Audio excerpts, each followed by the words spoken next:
আমরা ও আমাদের এই গার্লস গ্রুপ প্রায় ৪৫ মিনিট ড্রাইভ করে পৌঁছে গেছিলাম আমাদের এই বান্ধবীর এরিয়াতে তার বার্থডে সেলিব্রেশনে।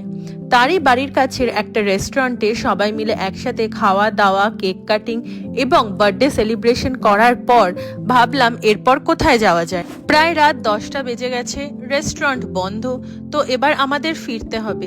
কিন্তু ফেরার আগে ভাবলাম যেহেতু সেই ফ্রেন্ডের বাড়ি একদমই সামনে, তো সে আমাদেরকে ইনভাইট করলো তার বাড়িতে। আর আমরাও সময়ের চিন্তা একদমই না করে সেই রাত ১০টার পরে পৌঁছে গেলাম আমাদের ফ্রেন্ডের বাড়ি। রেস্টুরেন্টের একদম কাছেই ছিল ওর বাড়ি, তাই আমাদের পৌঁছতে মাত্র ১০ মিনিটেরই রাস্তা।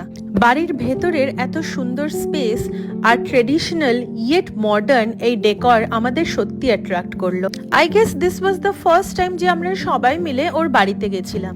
আরও বেশ কিছুক্ষণ গল্প আড্ডা মেরে আমাদের কাটলো এই পুরো দিনটা। চলছিল নেক্সট মিট আপের প্ল্যান, প্লাস নেক্সট বার্থডে সেলিব্রেশনের প্ল্যান, অ্যান্ড অলসো আজকে আমরা কি কি রিলস তৈরি করব সেইটার প্ল্যান। আর এইসবের মাঝখানেই আমি ওর হোম ট্যুরের একটা ছোট্ট ভিডিও বানিয়ে নিয়েছি। আমার সব থেকে বেশি ভালো লাগলো এই সুন্দর সাজানো লম্বা ব্যালকনি। এত স্পেশিয়াস ছিল ব্যালকনিটা, আর এই রাইস লাইটসগুলো আরো বেশি ডেকোরেটিভ করে তুলেছিল। ওর ব্যাকইয়ার্ডটাও খুব সুন্দর ছিল, কিন্তু রাতের অন্ধকারে ভিডিও বানানো পসিবল ছিল না। আমাদের সেদিন বাড়ি ফিরতে বেশ রাত হয়েছিল, but নেভারদালেস the enjoyment was fullest.